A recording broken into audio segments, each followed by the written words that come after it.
30টা বোম্বাই মরিচ দিয়ে তৈরি হচ্ছে ব্রেকআপ ঝালমুড়ি। আর এই ব্রেকআপ ঝালমুড়ি খাওয়ার জন্য চলে আসলাম নিউ মার্কেটে রুবেল মামার কাছে। এটা কিন্তু আমি না, এটার মুরগি আছে। মুরগি কই? আপনার 323 নম্বর দোকান নিউ মার্কেট ঢুকে বলতে হবে যে ভোলা জুস কর্নার। আবার নকল বাইরে গেছি, নকল হইতে সাবধান। আসসালামু আলাইকুম, সবাই কেমন আছেন? আজকে আমার একটা ফ্রেন্ডকে নিয়ে চলে আসলাম ব্রেকআপ ঝালমুড়ি খাওয়ানোর জন্য। এই ছেলে নাকি পুরা ব্রেকআপ ঝালমুড়িটা খেয়ে ফেলবে, তাই আমি ওকে চ্যালেঞ্জ দিয়ে দিলাম 5,000 টাকার। ভাই অনেকদিন ধরে আমার পিছে পড়ে আছে যে ব্রেকআপ ঝালমুড়ি থেকে আমি খেতেই পারি নাই, ও নাকি আমার থেকে বেশি খাবে। তো দেখা যাক আজকে কি ও পুরাটা শেষ করতে পারে।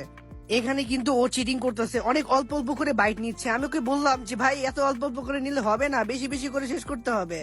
লাইক সিরিয়াসলি 4 চামচ ব্রেকআপ ঝালমুড়ি খেতে না খেতে ওর অবস্থা খারাপ, তাও অল্প অল্প বাইট নিছে। মাত্র 4 চামচ ব্রেকআপ ঝালমুড়ি খাওয়ার পরে ওর অবস্থা পুরাই শেষ। তারপর ওরে আমি আরো 1 চামচ খাওয়াই দিলাম এখানে। ভাই লাচ্ছির সাথে ব্রেকআপ ঝালমুড়ি কম্বিনেশনটা জোস হয়েছে।